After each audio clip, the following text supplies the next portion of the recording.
દુનિયાની દરેક વ્યવસ્થાઓ અને વિચારધારાઓ સાવ ક્ષુલ્લક અને નપુંસક સાબિત થાય છે જ્યારે આખી દુનિયા પર ભરોસો કરવાનું કે એ વ્યક્તિઓ પર ભરોસો કરવાનું કે એ એનાથી ઉપર સ્વર્ગની કલ્પના કરતા શીખવાડે, પણ એનો માણસમાં જ ભરોસો ન હોય.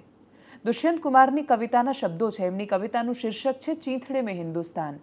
એમણે કહ્યું હતું એમાં, કલ નુમાइश में मिला वो चिथड़े पहने हुए, मैंने पूछा नाम तो बोला कि हिंदुस्तान है, मुझ में रहते हैं करोड़ों लोग, चुप कैसे रहूं, हर गजल अब सल्तनत के नाम एक बयान है.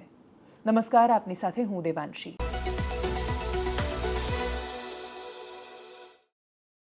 દરેક ગઝલના દરેક શેર, કવિના શબ્દો, પત્રકારના પ્રશ્નો, સામાન્ય જનતાનો અવાજ જો સલ્તનતના નામે એક બયાન સાબિત થાય અને પછી એને પ્રશ્ન પૂછવા માંડે તો એ પ્રશ્ન પૂછશે કે અમારે ત્યાં લાશોના ઢગલામાં આંકડા ઉમેરાતા જાય છે, અમારે ત્યાં લાશોની કતારમાં એક પછી એક મૃતદેહો ઉમેરાતા જાય છે, અમને જવાબ નથી મળતો કે આવું શું કામ થયું.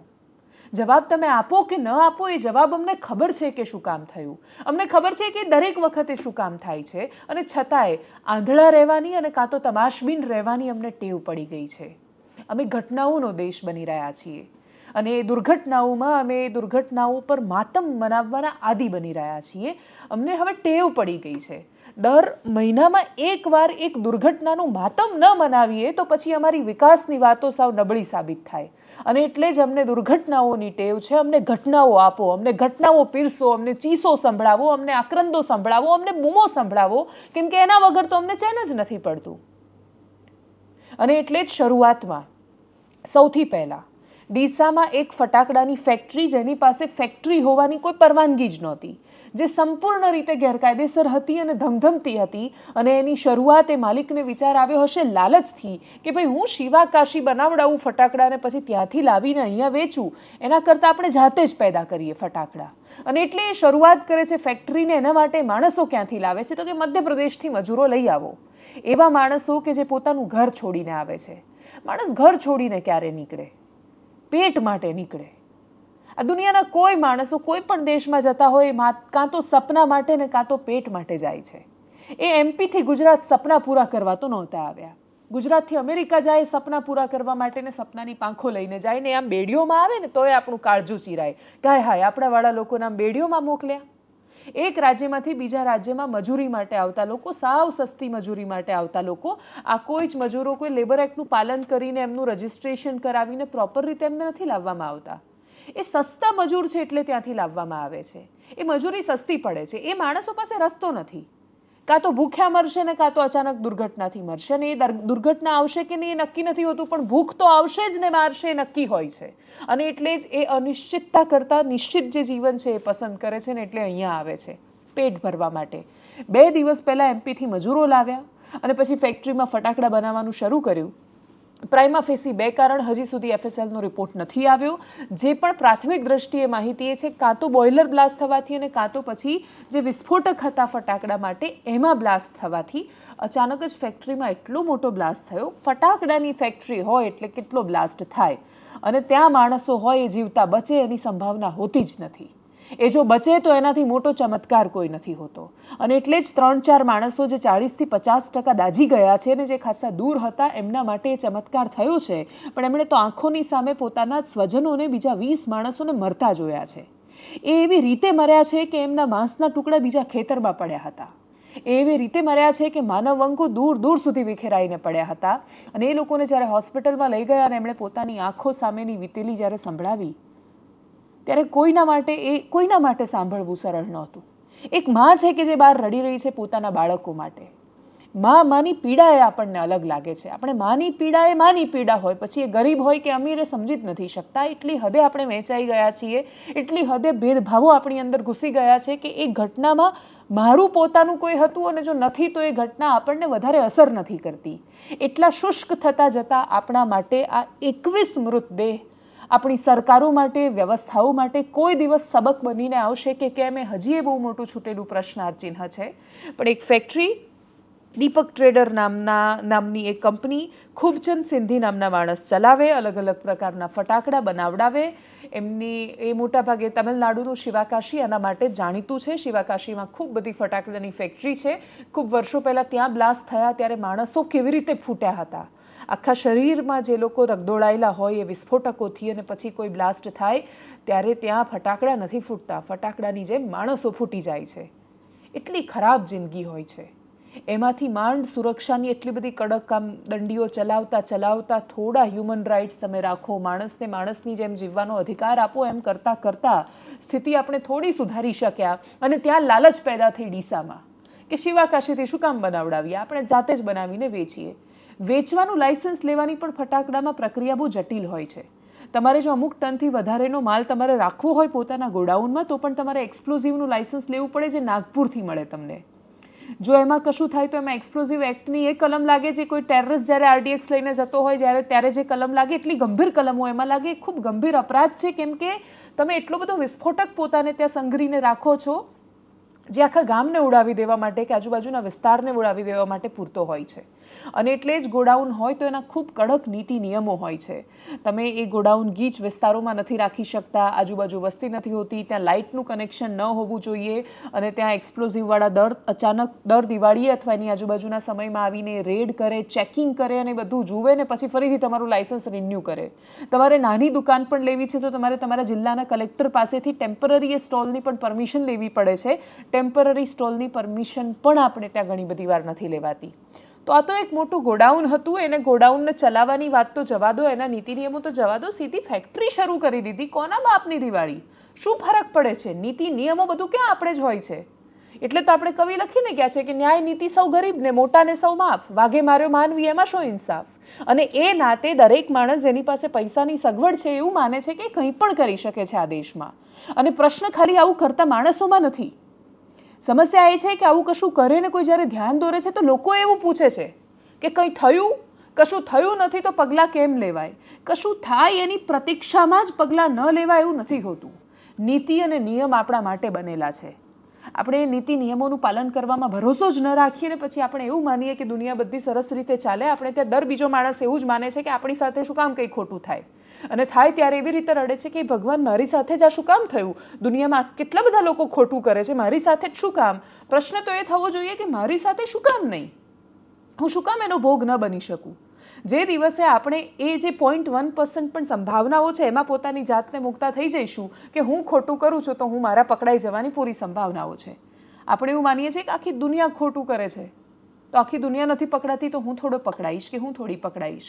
બસ આવી એટલી બધી ભ્રમણાઓ આપણે વર્ષોથી પાડી રાખી છે કે આપણે નૈતિકતા નામનો શબ્દ ભૂલી ગયા છીએ. એ ભાષણોમાં બોલાય છે, એ આર્ટિકલોમાં લખાય છે અને ક્યારેક જવલ્લે જ નેતાઓના મોઢાથી નીકળે છે. બાકી એને સિવાય નૈતિકતા જીવનમાં નથી. અને જો હોત તો કોઈ જ વેપારી આટલી લાલચમાં માણસોને લઈને મારવા માટે ન છોડી દેતો. ત્યાં દરેક રાજનેતાઓ પહોંચ્યા. એમણે કહ્યું કે ખૂબ દુઃખદ છે, અક્ષમ્ય છે.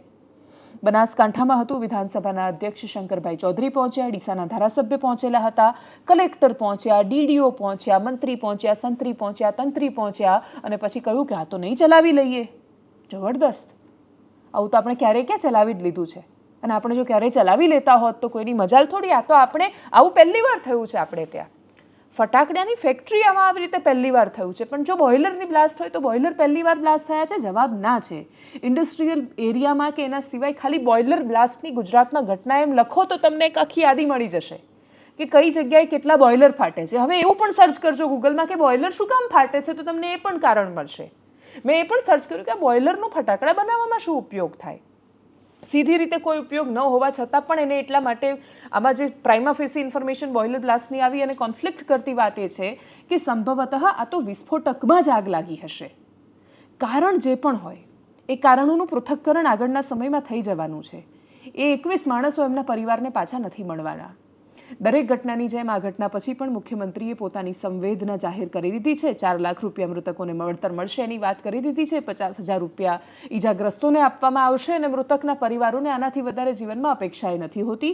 એટલા માટે કેમ કે 4 લાખ રૂપિયા એક સાથે જોઈ શકતા હોત તો એમપીથી ગુજરાતમાં મજૂરી કરવા જ શું કામ આવતા?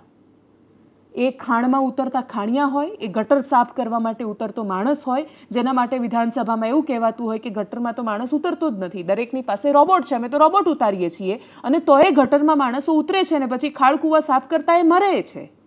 આપણે ત્યાં લેબર લો છે, એના માટેનું બજેટ બહાર પડે છે ને એ બજેટ આપણે ત્યાં લેપ્સ થઈ જાય છે, વપરાતું જ નથી. એટલે કેટલી બધી ગ્રાન્ટ એવી છે કે હમણાં જ ફિનાન્શિયલ યર પૂરું થયું ને, એ આર્થિક વર્ષમાં લેબર સેફટી માટેનું બજેટ હતું સામાજિક ન્યાય અને અધિકારિતા વિભાગનું, એ કેટલું વપરાયું, એ કેટલું બધું બજેટ એવું છે કે જે આવે છે ને જાય છે, પણ ગ્રાઉન્ડ પર એની અમલવારી કેટલી? જ્યાં સરકારી વ્યવસ્થાઓમાં મજૂરની કિંમત નથી રાખી, તો આપણે આ પ્રાઇવેટવાળાઓ પાસે અપેક્ષા રાખીશું? દરેક પાસેની અપેક્ષાઓ એટલે વ્યર્થ છે કેમ કે અમારી અપેક્ષાઓ ગુજરાત તમારી પાસેથી, એટલે કે ગુજરાતના માણસોની અંદર રહેલા નાગરિક તત્વ પાસેથી વ્યર્થ સાબિત થઈ છે. આ એવું નાગરિક તત્વ છે કે જે ઘટનાઓ પછી પ્રશ્ન કરે પત્રકારો, ત્યારે એમને એવું કહે છે કે તમે ઘટનાઓ પતે એની રાહ શું કામ જુઓ છો, પહેલાં કેમ નથી કરતા? અને પહેલાં કરીએ ત્યારે એવું કહે છે કે એણે કંઈ કર્યું, તમે કેમ એણે કશું નથી કર્યું તો અત્યારથી રિપોર્ટ કરી રહ્યા છો? રાહ જોવાની તમારે કશુંક થાય એની, અને કશુંક ન થાય એની પહેલાં તમે જો રિપોર્ટિંગ કરો અવેરનેસ માટે કે જોજો આમાં નીતિ નિયમોનું પાલન નથી થઈ રહ્યું, અને આ નીતિ નિયમોનું પાલન ન કરે તો એવી સંભાવના છે કે આમાં આવું થઈ શકે. તમારે તમારી તર્ક શક્તિ અને બુદ્ધિથી ઉપયોગ કરવાનો છે કે એવું થશે, કે એવું થાય તો તમે એમાં ભોગ કે ભાગ નહીં હોવ ને. તો નાગરિકો એવું વિચારે છે, એમની અંદરનો નાગરિક, જે નાગરિક શબ્દ મારી પરવાર્યો છે, કે આ કંઈ થયું નથી ને રિપોર્ટિંગ કરે છે, મતલબ આમને કંઈક લઈ લેવાનું હશે ત્યાંથી, આમણે કંઈક માંગ્યું હશે ને આપ્યું નહીં હોય એટલે આ રિપોર્ટિંગ કરે છે. એટલી હદ સુધી તો માનસ વિકૃત બનાવી દીધું છે કે દર બીજો માણસ ચોર દેખાય છે, કેમ કે અંદરનો ચોર છે તમારો એ માથા પર ચડીને નાચે છે દરેક વખતે. સિસ્ટમમાં કોઈ જ વખતે તમે જાતે બોલી નથી શકતા, ખોંખારીને પ્રશ્ન કરી નથી શકતા, અને જે પ્રશ્ન કરે છે એની અંદર પણ તમે ચોર શોધો છો, કેમ કે તમારી અંદરનો ચોર છે એ દર થોડા દિવસે માથા પર ચડીને નાચ કરે છે કે ના એવું તો હોય જ નહીં. સિસ્ટમમાં કોઈ વ્યક્તિ ખરેખર પ્રશ્ન તો કરી જ ન શકે ને, પ્રશ્ન કરે છે તેનો કોઈ પર્પસ છે. એના પછી એટલું ઓછું હોય એમ જ્યારે ઘટના થાય કોઈ, અને એ દુર્ઘટના પછી પ્રશ્નો થાય ત્યારે એવું પૂછાય કે દુર્ઘટના થતાં પહેલાં તમે શું કરતા હતા? ત્યારે તો તમે કશું કરતા નથી, તમારી શું જવાબદારી બને છે? આપણે એ જ ભૂલી ગયા છીએ કે કયા વખતે કોને પ્રશ્ન કરવાનો છે, આપણે પૂછવાનું કોને છે ને પૂછી કોને રહ્યા છીએ, આપણે ખરેખર પાછળ કોની પડી જવાનું છે ને પડીએ કોની પાછળ છીએ. આ આટલી બધી ક્લેરિટી જ્યારે સાવે સાવ ભૂસાઈ જાય ત્યારે પછી દરેક ઘટનાઓ પછી જે ખરેખર જવાબદારો છે કે કોણ હતું કે જેની જવાબદારી આવે છે, ત્યાં ફેક્ટરી ચાલે છે કે નહીં એ જોવાનું, કોણ હતું કે જેણે ગોડાઉનનું લાયસન્સ આપ્યું, કોણ છે કે જે લેબર લોઝ લાગુ કરવા માટે બાધ્ય છે, કોણ છે કે એ જે મજૂરોને લઈને આવ્યું.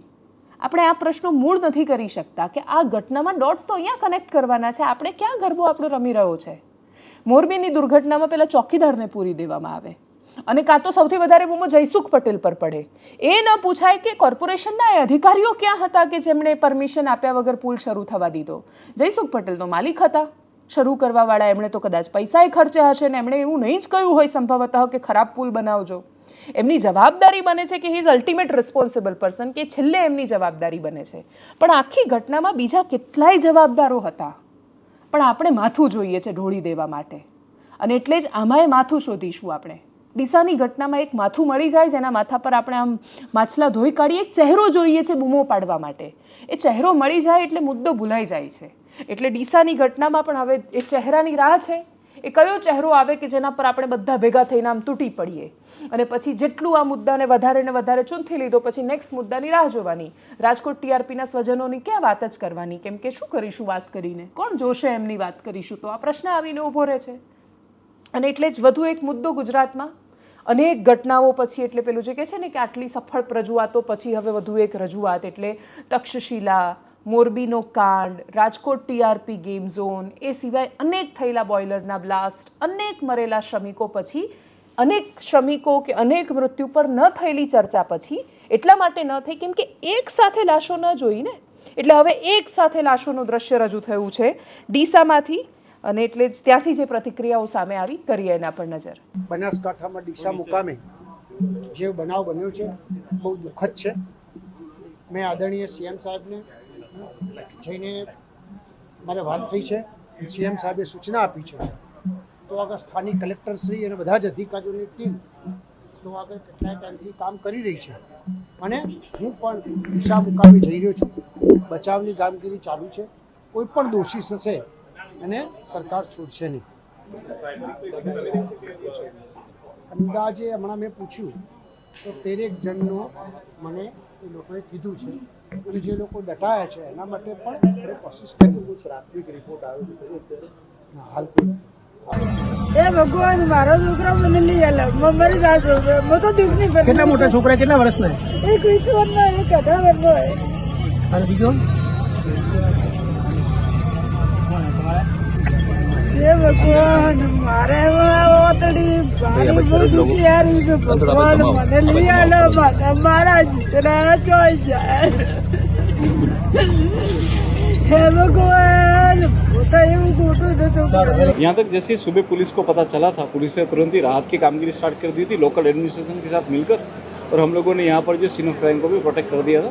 अभी तक यहाँ पे मलबा हटाते हुए हम लोगों को तकरीबन 18 लोगों की डेथ हुई है। बेसिकली डेथ का जो रीज़न है वो स्लैब पूरा गिर गया, तो स्लैब की दहने की वजह से जो है लोगों की डेथ हुई है। हम लोग इसके अंदर जो है FIR में रजिस्टर्ड कर रहे हैं अंडर सेक्शन 304, और इसके अंदर जो कोई भी इसका आरोपी है उसके खिलाफ सख्त से सख्त कार्रवाई की जाएगी। आज करीबन सुबह 9:45 के आसपास डीशा के डुआ एरिया में जो इंडस्ट्रियल एरिया उपस्थित है वहाँ पे एक प्रचंड विस्फोट हुआ, ऐसे समाचार मिले थे। इमीडिएटली जो नगर पालिका की फायर फाइटिंग की टीम है वो स्थल पे जाके आग को कंट्रोल में लिया था। ये जो दुर्घटना हुई उसमें करीबन 5 जितने मजदूर वहाँ पे काम कर रहे थे उनकी ऑन द स्पॉट डेथ हुई है। बाकी 4 मजदूरों को डीसा सिविल हॉस्पिटल और पालनपुर सिविल हॉस्पिटल में रिफ़र किया गया है। जो विस्फोट था उतना प्रचंड था कि पूरी जो फैक्ट्री है उसका RCC स्लैब नीचे गिर गया था। उसकी वजह से अभी स्लैब के अंदर कोई डटा हुआ है या वो चेक करने के लिए वहीवटी तंत्र की सारी टीमें अभी लगातार काम कर रही है, और अभी हमारी फर्स्ट प्रायोरिटी राहत और बचाव कामगीरी છે। અનેક લોકોએ પોતાના જીવ ગુમાવ્યા છે। હોસ્પિટલની અંદર જે સારવાર લઈ રહ્યા છે તેમને સારવાર માટેની સૂચના બધી માનનીય મુખ્યમંત્રીશ્રી કક્ષાએથી પણ અપાઈ છે, અને અહીંયા ડૉક્ટરની મિત્રો અહીંયા અને પાલનપુર બંને હોસ્પિટલોમાં સારવારની વ્યવસ્થા કરી રહ્યા છે। બહુ દુઃખદ આ ઘટના છે। સર, ફેક્ટરીનો માલિક ફરાર થઈ ગયો હોવાના સમાચાર છે, કયા પ્રકારથી સરકાર એની પર કાર્યવાહી? સરકાર એની તપાસ સોંપી છે માનનીય મુખ્યમંત્રીશ્રીએ, અને એ તપાસ કરીને જે પણ ગુનેગાર હોય એને આ માફ કરી શકાય એવી આ ઘટના નથી। આ બહુ દુર્ભાગ્યપૂર્ણ ઘટના છે, અને નિર્દોષ લોકોએ કઈ રીતે એને જાન ગુમાવ્યા એની ડિટેલ તપાસનું આવશે ત્યારે ધ્યાન ઉપર આવશે, પરંતુ મજૂરી કરતા લોકો એવા ગરીબ લોકોએ જાન ગુમાવ્યા છે। એટલે અત્યારે હાલ તો તાત્કાલિક જે હોસ્પિટલમાં છે એમને સારવાર આપવી અને બહારથી અંદર જે દટાયેલા હતા એ બધાને બહાર કાઢવા, આ બે કામ સૌથી પહેલી પ્રાયોરિટી તંત્રએ કામ ઉપર લીધું છે।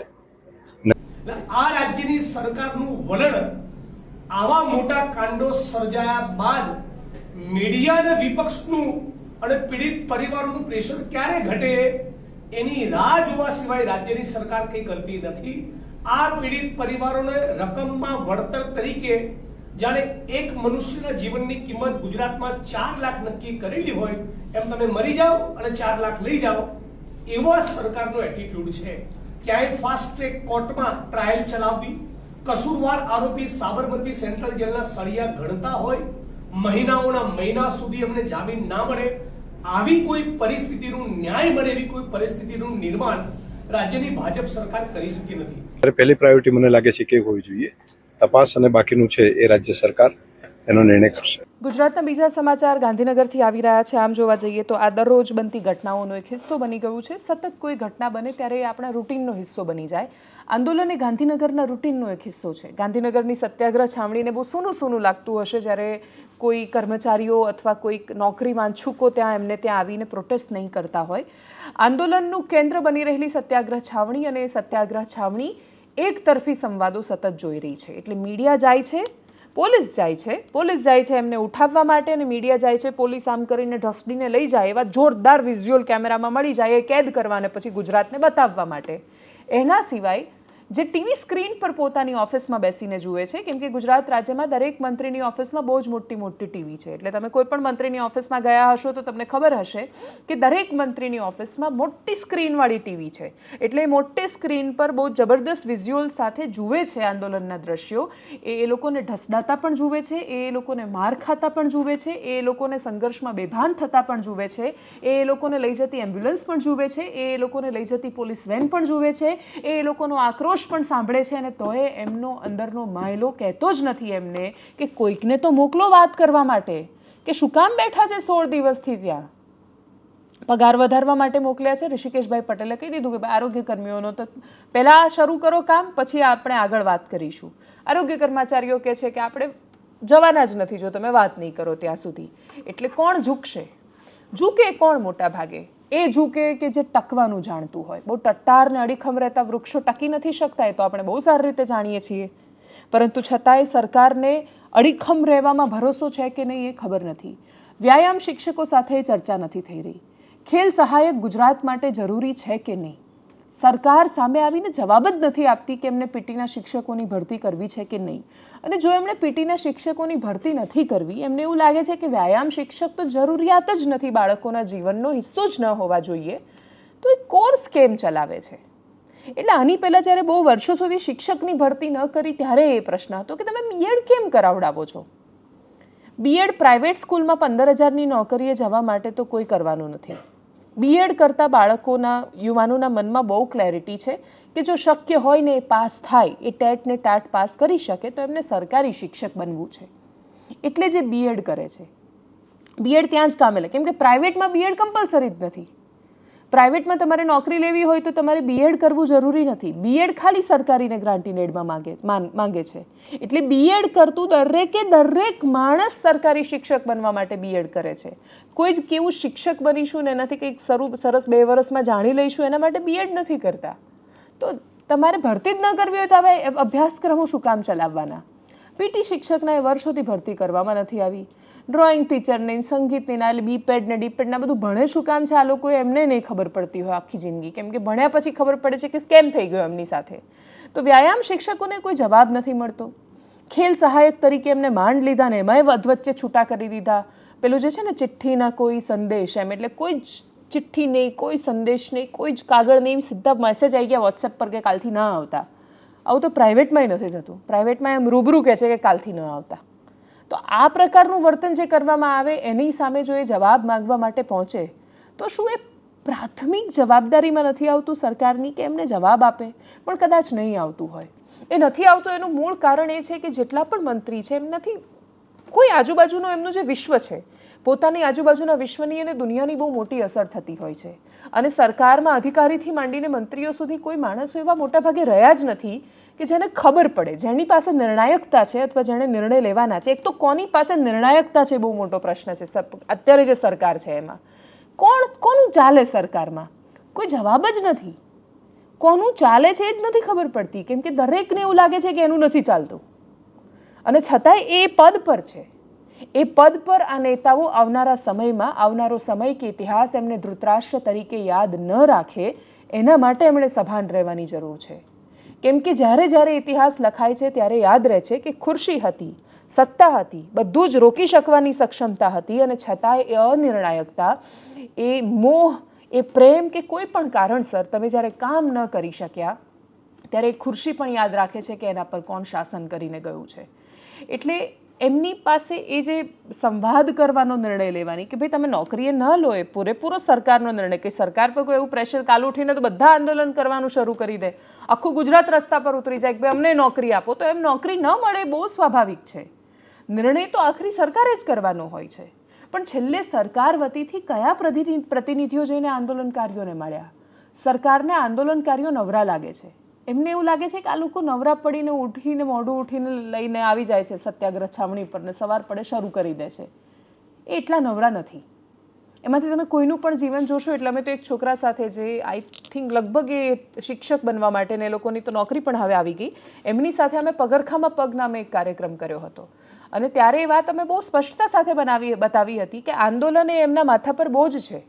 જે પૈસા મળે આંદોલન કરવા પાછળ વપરાઈ જાય છે.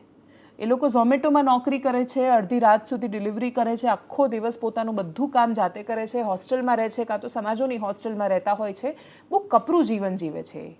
અને એમાંય જે ગામડામાંથી આવતા વિદ્યાર્થીઓ છે એ લોકોની હાલત ગાંધીનગરમાં બહુ ખરાબ હોય છે. એમને જ્યારે સાંભળવામાં ન આવે ત્યારે દ્રશ્યો આવે છે પોલીસ સાથેના સંઘર્ષના. પોલીસ મારે તો ન્યૂઝ બને, પોલીસ ન મારે તો અથવા એમને ખાલી ન કરાવે તો મારે કરતાંય પોલીસ જો આંદોલન કરવાવાળા લોકોને હટાવે એની જગ્યા પરથી તો સામાન્ય માણસો પણ પોલીસને પ્રશ્ન કરે, સરકાર પણ પ્રશ્ન કરે કે ભાઈ તમારાથી એક આંદોલન મેનેજ નથી થતું. એટલે આ સંઘર્ષમાં પોલીસને બધી બાજુથી વગોવાનું લખેલું છે. એ પોલીસના કર્મચારીઓની મનોસ્થિતિ, કેમ કે એ લોકો એવા છે કે એમને ખબર છે આંદોલન એટલે શું. એ તો પોતાના ગ્રેડ પે માટે લડ્યા હતા ને, આરોગ્ય કર્મચારીઓ જેમ અત્યારે લડે છે એમ. એ તો બહુ જ લાંબુ લડ્યા, એમના પરિવારના લોકો લડ્યા, એમના પરિવારના લોકો સાથે ખરાબ વર્તન કરવામાં આવ્યું ત્યારે એમની સાથે શું થયું એ પણ એમને ખબર છે. અને એટલે જ આ સંઘર્ષની વચ્ચે એમને ખબર પડે છે પણ એમની મજબૂરી છે. એટલે અમુક આરોગ્ય કર્મચારીઓ એમને ગુલાબ આપતા દેખાયા, વ્યાયામના શિક્ષકો સાથે સંઘર્ષ થયો. કરીએ એના પર નજર.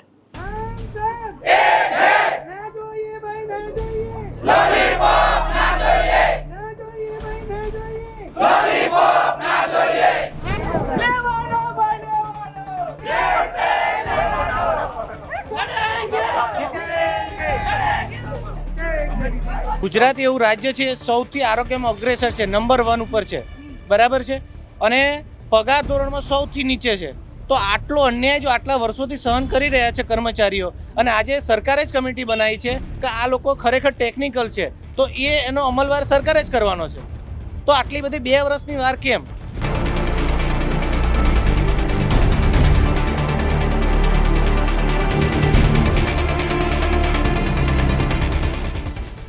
એવું કશું જ નથી આવ્યું ને કે અમે લોકો તો હાજર થઈ ગયા. એ આંદોલન તોડી પાડવાની એક રીત છે, બાકી અફવા છે. બાકી બધા 90% કર્મચારી હડતાલમાં જોડાયેલા છે મેડમ. તો અમારે જે બહેનો છે અટકાયત કરો, નો ડાઉટ અમે લઈ જાઓ, બરાબર છે, અમને પણ એવી જગ્યાએ મૂકો કે રાતે બહેનોને જવાની તકલીફ ના પડે. સરકારને મનાવવાના પ્રયત્ન કરીએ છીએ કે અમારા જે મુખ્ય માગણી છે ટેકનિકલ, જે સરકારની કમિટી માનનીય ભૂપેન્દ્ર પટેલ સાહેબની સરકારે જે કમિટીનો રિપોર્ટ આપ્યો છે એની ખાલી અમે અમલવારી કરે, અમારી જે ખાતાકીય પરીક્ષા છે રદ કરી દે. કર્મચારી એકતા જિંદાબાદ, કર્મચારી એકતા જિંદાબાદ, લેકે રહેંગે લેકે રહેંગે, લેકે રહેંગે, નાબૂદ કરો ખાતાકીય પરીક્ષા નાબૂદ કરો. અમને ઓલરેડી છૂટા કરી દીધા છે. છૂટા કરી દીધા છે તો અમે કર્મચારી તો છીએ જ નહીં. તો પહેલાં તો અમને કર્મચારી છીએ નહીં તો અમને પકડો છો શાના માટે? નથી અમે કોઈ દંગા કરતા, કે નથી પથ્થરમારો કરતા, નથી અમે ઘેરાવો કરતા. તો અમને હેરાન કરીને અમને એક નાની મિટિંગો જ કરીએ છીએ ને, તો બસ અમને મિટિંગ કરવા દે. હું એવું માનું છું કે દર વર્ષે કર્મચારી ગમે તે માર્ગેથી વ્યાજે પૈસા લેવાના દિવસો કર્મચારીને આવતા હોય છે. એટલા માટે જ આ કર્મચારી આટલા ઉમટાયા છે ને આટલી માગણી છે. મહિલાઓને 6 વાગ્યા સુધી રાખી શકાય, પછી રાખી શકાય નહીં એવો બી કાયદો છે, તો બી એ લોકોને 8-8 વાગ્યા સુધી પોલીસ સ્ટેશનમાં બેસાડી રાખે છે. અને છેલ્લે એક એવી સવારની વાત કરીએ કે જે ખૂબ અપેક્ષાઓ સાથે શરૂ થઈ હતી. નવા આર્થિક વર્ષની આજથી શરૂઆત થઈ. 1 એપ્રિલ 2025, ફિનાન્શિયલ યર 2025-26ની આજથી શરૂઆત થઈ. અને આજથી શરૂઆત થતાની સાથે જ પહેલો દિવસ જ એવો રહ્યો કે જ્યારે માર્કેટ ધડામ દઈને નીચે પડ્યું. સેન્સેક્સ 1390 પોઈન્ટ એટલે કે 1.80% તૂટ્યો, જે 28 ફેબ્રુઆરીએ ભયાનક ધડામ થયું હતું. એના પછીનું આ વર્ષનું, એટલે આ જેટલું વર્ષ થયું એમાં, અને આખું એટલે જાન્યુઆરીથી ડિસેમ્બર સુધીના વર્ષમાં બીજા નંબરનો એવો બહુ મોટો ધડાકો છે કે જે સેન્સેક્સને ભાગે આવ્યો છે. નિફ્ટી પણ 353 પોઈન્ટ ગગડ્યો છે, 1.50% નીચે પડ્યો છે. કારણ શું મુખ્યત્વે? એટલે આમ તો કોઈ કારણ હોતા નથી શેર માર્કેટ ક્રેશ થવાના, પણ એક સમાચાર કેટલી મોટી અસર કરી શકે. એટલે જેમ કે વોડાફોન આઈડિયાનો શેર એ સાવ પડી ભાંગેલો હતો અને પછી સરકારે એની અંદરનો એક હિસ્સો લેવાની જેવી વાત કરી, અને એ બહુ સ્વાભાવિક હતું કેમ કે વીઆઈ પાસે પૈસા જ નથી. દરેક વખતે ના પાડે છે કે અમારી પાસે પૈસા નથી. એટલું વધારે પૈસા એમણે સરકારને આપવાના છે, તો પૈસા નથી તો એ શું કરશે કે ભાઈ પોતાનો હિસ્સો આપી દેશે સરકારને, સરકાર જેવું દબાણ કરશે. એટલે આવનારા સમયમાં વીઆઈ કદાચ સરકારી કંપની બની જાય એવી પૂરી સંભાવના છે, કેમ કે બહુ મોટો સ્ટેક એવો છે કે જે ગવર્મેન્ટ પાસે જવા જઈ રહ્યો છે. એનું જે દેવું છે એ ભરપાઈ કરવાનું છે, એ હિસાબથી તો એક જાય તો એ ભયાનક અવસ્થામાં આવી શકે છે. પણ એ એક સમાચારની એટલી મોટી અસર દેખાઈ કે વીઆઈના શેર લગભગ 20-22% જેટલો વધી ગયો. પણ એની સામે માર્કેટ જ્યારે ક્રેશ થયું ત્યારે શું, તો કે ભાઈ આજે 1 એપ્રિલ છે, આશા અપેક્ષા બધું બરાબર, પણ કાલે 2 એપ્રિલ છે અને 2 એપ્રિલથી યુનાઇટેડ સ્ટેટ્સ ટેરિફ લાગુ કરવાનું છે. અમેરિકાએ કહ્યું છે કે, ડોનાલ્ડ ટ્રમ્પે કહ્યું છે કે અમે આને મુક્તિના દિવસ તરીકે ઉજવીશું, કેમ કે હવે અમે રેસિપ્રોકલ ટેરિફ લાગુ કરીશું. જે બહારના ઇન્વેસ્ટર્સ છે એ ઓલરેડી ભાગી રહ્યા છે. વિદેશી નિવેશકો જેમને એક સમયે ભારતના શેર માર્કેટમાં અથવા ભારતની બજારમાં બહુ જ મોટા ગ્રોથની આશા દેખાતી હતી, એ લોકોને આ આશા નથી દેખાઈ રહી. અને એટલે જ્યારે ખૂબ વધારે રોકાણકારો એક્ઝિટ લેવા માંડે ત્યારે એ અસર દેખાતી હોય છે. માર્કેટમાં મ્યુચ્યુઅલ ફંડ્સ ને બાકી બધી સતત એડવર્ટાઇઝ એ રીતે કરવામાં આવે છે કે ભાઈ મ્યુચ્યુઅલ ફંડ્સ છે એ તો હંમેશા ઉપર ને નીચે ચાલ્યા કરે, પણ તમારે સતત રહેવાનું છે, કન્સિસ્ટન્સી સાથે બનીને રહેવાનું છે માર્કેટ સાથે. પણ એ તો એ ઇન્વેસ્ટરનું શું છે, ઇન્વેસ્ટરે એવું વિચાર્યું હોય જેને 5 વર્ષ 2025માં પૂરા થતા હશે અને જેણે 20માં એવું વિચારીને રોકાણ કર્યું હશે કે હું 25માં કાઢીશ, કે પછી 15માં રોકાણ કર્યું હશે 25માં કાઢીશ એવું વિચારીને, એના માટે એ ઝટકો હતો. જેને પૈસા કાઢવા પડે જેવા હતા માર્કેટમાંથી, જેણે બહાર કાઢી લીધા, એ લોકોએ કાં તો નુકસાનીમાં ને કાં તો એવરેજ એફડી જેવું વ્યાજ ન મળ્યું હોય એવી અવસ્થામાં કાઢ્યા છે. અને એટલે જ એ લોકો માટે તો પ્રોફિટમાં બહુ મોટું નુકસાન છે જો સાવ નુકસાન ન થયું હોય તો પણ. અને એટલે જ માર્કેટ માટેના જે માહોલ બનવો જોઈએ એ માહોલ નથી બની રહ્યો. યુનાઇટેડ સ્ટેટ્સ તરફી બનતા એટલે ડાઉ જોન્સ જે ખુલ્યો એમાં 1-8% વધારો હતો, પણ એ સિવાયના આજુબાજુના એશિયન માર્કેટમાં બહુ જ સારી પરિસ્થિતિ નથી દેખાઈ રહી. બીજી બાજુ ઓઇલને લઈને પણ અમેરિકાએ કહ્યું છે કે રશિયાની આર્થિક રીતે કમરતૂટી ભાગવી પડશે. રશિયા યુક્રેનના યુદ્ધમાં બહુ જ મહત્વપૂર્ણ વળાંક એ છે કે રશિયાએ ખૂબ આક્રમક પ્રહારો કર્યા, પરંતુ હવે આખું યુરોપ એક થઈ રહ્યું છે. યુરોપના અનેક દેશોમાં નાગરિકોને એક એવી કીટ તૈયાર કરીને સાથે રાખવાની વાત કરવામાં આવી છે કે જેથી જો યુદ્ધ જેવી પરિસ્થિતિ આવે તો તમારી પાસે બેઝિક સેફટી કિટ હોવી જોઈએ કે જેનાથી તમે સર્વાઈવ થઈ શકો. આ પરિસ્થિતિની વચ્ચે જો યુરોપ એક સાથે ભેગું થઈને અને નાટોના સભ્ય દેશ તરીકે અમેરિકા પણ જો સાથ આપે અને યુક્રેનની સાથે આવી જાય, અમેરિકા ખૂબ પ્રયત્ન કરી રહ્યું છે મધ્યસ્થી બનીને યુદ્ધને રોકવાના, પણ જો એ નથી રોકાતું તો ભારત પર ખૂબ દબાણ આવશે ને દબાણ કરવાની એમણે શરૂઆત કરી દીધી છે. કે છે ભાઈ રશિયા પાસેથી તમારે ઓઇલ નહીં ખરીદવાનું. બહુ સરળ છે, રશિયા આપણને રૂપિયામાં આપે છે ઓઇલ, અને જ્યારે રૂપિયામાં આપે છે આપણે ડોલરમાં ટ્રેડ નથી કરતા, આપણને ફાયદો છે ને એટલે આપણે રશિયા પાસેથી ખરીદીએ છીએ ઓઇલ. આ રશિયા આપણું બહુ જૂનું મિત્ર છે કરતાં વિશેષ મહત્વનું એ છે કે રશિયા આપણા માટે ફાયદો કરાવે છે. હવે દરેકનો રાષ્ટ્રવાદે હંમેશા એટલે નેશનલિઝમ એ ઇન્ટરનેશનલિઝમની અગેન્સ્ટ હોય છે મોટા ભાગે. એટલે અમેરિકાનો રાષ્ટ્રવાદ જેમ ભારતને નુકસાન કરાવે છે ઘણા બધા સંદર્ભે, એમ ભારતનો રાષ્ટ્રવાદ જો એમને નુકસાન કરાવશે તો બહુ સ્વાભાવિક છે કે એ ખૂબ મોટા દેશ તરીકે દબાણ કરશે. એટલે દુનિયામાં અત્યારે વિદેશ નીતિમાં જે પણ ચાલી રહ્યું છે બહુ જ સ્વાભાવિક ચાલી રહ્યું છે.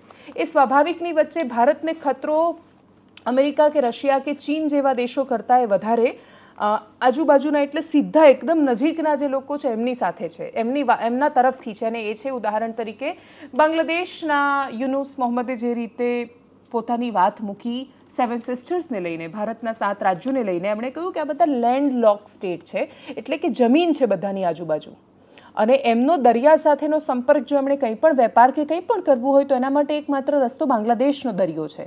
અને બાંગ્લાદેશનો દરિયો છે તો ચીનને એમણે ઇન્વાઇટ કર્યું કે ચીન આવે, અમારે ત્યાં રોકાણ કરે, મેન્યુફેક્ચર કરો ને પછી તમે બજાર બનાવો એ બધા રાજ્યોને. એક રીતે એ ભારત પર ચીન તરફથી આવનારા દબાણની વાત કરી રહ્યા છે. ચાઇના આગળ જતાં આની અંદર શું સ્ટેપ લે છે કે કઈ રીતે જોવે છે એ ખબર નથી. સમસ્યા એ છે કે જો ચીન પણ બાંગ્લાદેશની સાથે મળીને કોઈ એવા સ્ટેપ લે છે તો ભારત માટે આ બહુ મોટો પડકાર રહેવાનો છે. ભારત માટે પડકાર બાંગ્લાદેશની નીતિ કે ચાઇના જેટલા છે એનાથી પણ વિશેષ ભારતની અંદર ચાલી રહેલો આંતરિક સંઘર્ષ છે. અને એટલે જે આંતરિક સંઘર્ષમાં 7 સિસ્ટર્સમાં ખૂબ સમસ્યાઓ છે. મણિપુરમાં માત્ર કુકી મૈતેઈ વચ્ચેનો સંઘર્ષ નથી, એ તો ખૂબ ચર્ચામાં છે. એટલે અરુણાચલ પ્રદેશના એક હિસ્સાને ચીન પોતાનું કહેવાનું સતત દાવો કરતું આવ્યું છે, ને એ બધાની વચ્ચે આપણો જે સંપર્ક, ચિકન નેક આપવાની કે એને હટાવી દેવાની જ્યારે ખાસા અલગાવવાદી માણસોએ જ્યારે પણ વાત કરી છે ત્યારે એણે આંતરિક સુરક્ષાને પડકાર આપ્યો છે. કોઈ પણ દેશની સામે કે દુનિયાના કોઈ પણ નિર્ણયોની સામે કોઈ પણ દેશ માત્ર તો જ ટકીને જીતી શકે છે અથવા તો એની સામે એ ટકી શકે છે એના નાગરિકોના કારણે. જો નાગરિકો એક છે, જો નાગરિકો અડીખમ છે, જો નાગરિકોને સાર્વભૌમત્વ શબ્દ સારી રીતે સમજાય છે, જો નાગરિકોને રાષ્ટ્ર શબ્દ સારી રીતે સમજાય છે, જો એમને દેશ પ્રેમ શબ્દ સારી રીતે સમજાય છે, તો પછી આપણે દુનિયાના કોઈ પણ યુદ્ધો અથવા સમસ્યાઓની વચ્ચે પણ ટકેલા રહીશું. અને વર્ષોથી ટકેલા રહ્યા છીએ તો અપેક્ષા માત્ર એટલી કે ભારતીયો બસ એકબીજાની સાથે ઝઘડવાનું બંધ કરે તો એ આપણે દુનિયાની સામે ઝઘડવા પર અથવા દુનિયાના યુદ્ધોની વચ્ચે ટકી રહેવા પર આપણે ફોકસ કરી શકીશું. એનાલિસિસમાં અત્યારે બસ આટલું. જો આપ અમને યુટ્યુબ પર જોઈ રહ્યા છો તો સબસ્ક્રાઇબ કરો, ફેસબુક પર જોઈ રહ્યા છો તો ફોલો કરો, અમારા વિડીયોને શેર કરો. સૌથી મહત્વની વાત, દેશ નાગરિકોથી મહાન બને છે, અને એટલે જ હે મહાન ભારતના મહાન નાગરિકો, રસ્તા પર કચરો ફેંકવાનું બંધ કરો. નમસ્કાર.